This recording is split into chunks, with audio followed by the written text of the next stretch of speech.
Hört ihr Herrn und lasst euch sagen, unsere Glock hat 13 geschlagen, und ich frag mich sorgenvoll, was ich davon halten soll.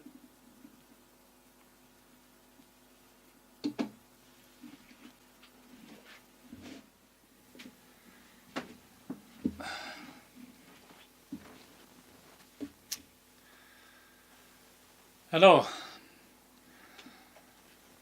I have something out of schedule to say.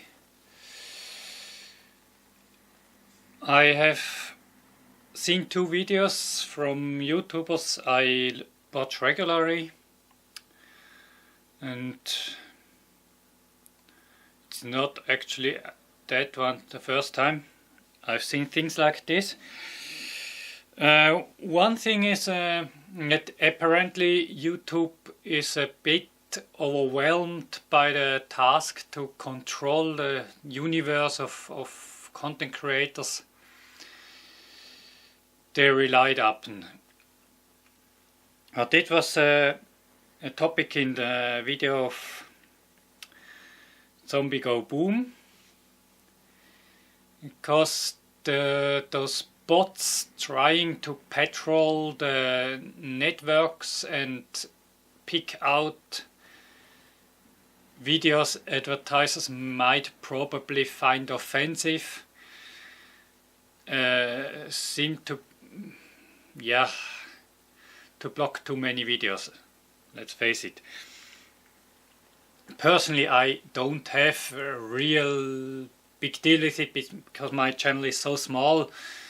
I just found once again that my video views dropped to 1-digit numbers from lower 2-digit numbers again, but that seems to happen every few weeks. But if a channel with tens of thousands or millions of views experiences the same drop by 30, 40, 50 or 60% even, I can understand that they get sort of upset. So this is one part, and sort of connected is the problem of the Slingshot channel, who got attacked by the Daily Mail in the UK because he made a video debunking very low quality so-called body armor vest made of aluminium you could easily stab with every knife. And he actually did that. He stabbed that vest and said and showed how low quality it was. And now this newspaper is accusing him of supporting terrorism because he showed terrorists how to stab protective vests. So yeah. And YouTube does not seem to be able to protect content creators from those things, probably because of the first problem. They have to act, or they are acting on every report very quickly by taking down videos and apparently even issuing serious warnings automatically. So there is currently, and probably was in the past, a high risk that any channel gets just shut down by any claim being true or false, no matter what. And yeah, this is a kind of an issue that just some guy somewhere in the world can file a claim of violence, calling a video violent, and the video will be demonetized, shut down, warnings, serious warning levels issued to the channel owner, and so on. I do like Jack Murray from Zombie Go Boom said, I can agree that this is probably not due to malice of YouTube. They do not want to punish innocent people, but they have so many millions of videos to go through and to check that their organization can't be capable of having of reviewing them all. Apparently, it's at one side it's understandable, but if people make their living out of YouTube videos, or half of their earnings are coming from YouTube videos, they sort of have to rely on the organization, on the platform, and on the general fairness. Now, of course, in my case, it's sort of easier. Okay, I have spent 200 or 300 hours on doing YouTube videos myself too, of course. And I did not earn any money. I did earn less than $1 because I have no views here, and that's okay. That's how things start. As I pointed out, when you're self-employed, you don't earn money right away. You spend months in the office without getting a single cent. That's as it is. So there's just YouTube no difference from any other business. But still, there should be a new set of rules should be found, and a modus vivendi to say, and I guess this should happen quickly, because after all, advertisers are the ones giving the actual money to the YouTube, but the content creators are the ones attracting the advertisers. So there must be some cooperation between all those three. You can't expect that anybody from outside can actually more or less shutting down a whole channel with more than 1 million subscribers by just filing a complaint and writing an article in some newspapers. And by the way, the worst German newspaper possible, the Bild, just copied the Daily Mail article one by one, apparently, and is now bringing the same accusation into Germany too. So the media is more than happy and ready to hurt anybody for their clicks and to shut down everybody's business. And I think the problem is the only organization which could withstand it was YouTube, or Alphabet, Google, how you want to call it. Because one single YouTuber, even though if he has 1 million subscribers, can't resist a couple of huge mainstream newspaper media companies in some of the biggest countries of Europe. So Jörg Sprave can't fight all the, is it Rainbow Press? That's how it's called in German. But you do get the picture. He can't fight them all alone.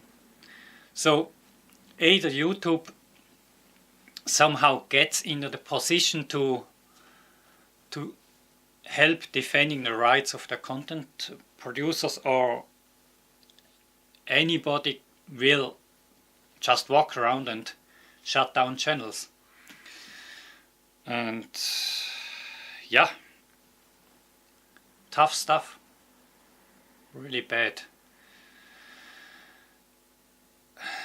And you know, freedom of speech always gets opposition, and by media themselves too. everybody's basically defending his own right for free speech, but does not really care about others having the same right too. That's quite a human thing. I have talked about it more or less. So in general, very bad things going on, and YouTube seems to be overwhelmed and struggling with the things too. So of course my personal strategy is to not rely entirely on YouTube, or at the moment I can't because I don't get any money. I'm a beginner anyway. It will take, at the current rate, it will take probably about 100 years until I paid back the camera I'm using here, and it was a used camera.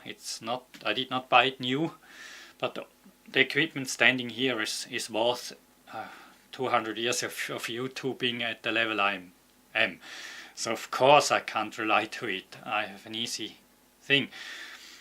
And of course, as a content creator, you have to care a lot about the rules of YouTube, because the rules of YouTube are the law, the only law.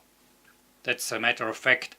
Local Swiss law, which would apply to me in general, does not apply to my YouTube stuff.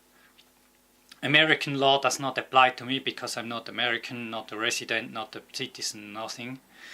So it does not apply to me at all. And so the only law that does apply to me when I'm a YouTuber are the YouTube rules. The YouTube corporate law, if you want to say so. And this is made of negotiations between the advertisers and YouTube itself, and some law enforcement agencies YouTube has to care about, which are not the Swiss ones and none of the European ones after all.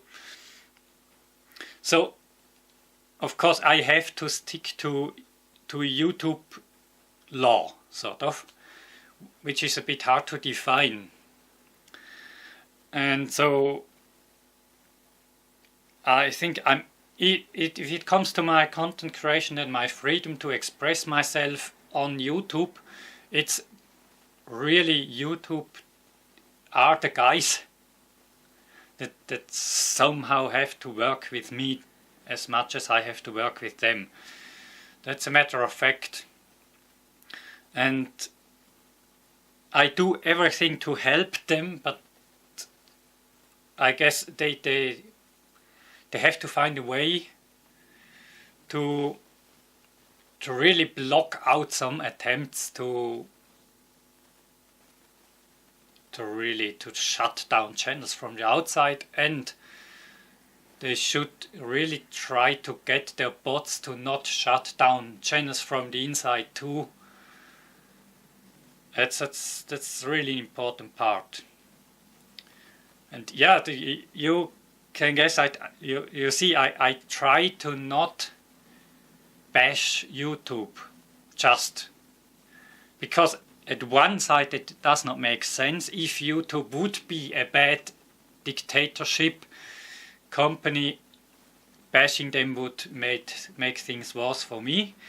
But I genuinely think they are not. They just have a problem with wading through millions and millions and millions of videos and somehow always having to know what's going on in every part of their huge network. This is not easy, but I guess there is no other way. They somehow have to gain the ability to do so, because only that way they can really protect their content creators or give them advice in advance or whatever, because they can't rely on the third-party complaints to be fair. That's completely impossible.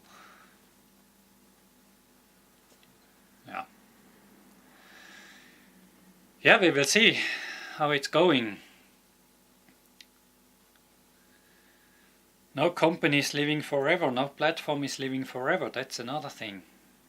Even churches come and go, some sort of. and even some religions get abandoned and replaced. So we will see what's happening. But I really hope we can get back to a YouTube world which had always had its problem, but basically could guarantee the freedom of speech and could keep up more or less with fighting against abuse of freedom of speech too. Yeah. I wish you and all of us, all content creators, I wish all the best, and YouTube of course too, that we get back to a strong ecosystem of YouTubers on a platform where we all can really live. And we know the rules, we can stick to the rules, and yeah, that's what we need most. We have to know that we are on the safe side when we're doing things like this. This is extremely important. Because people not wanting to stick to the rules have to get punished. But only those. Yeah. Have a nice day.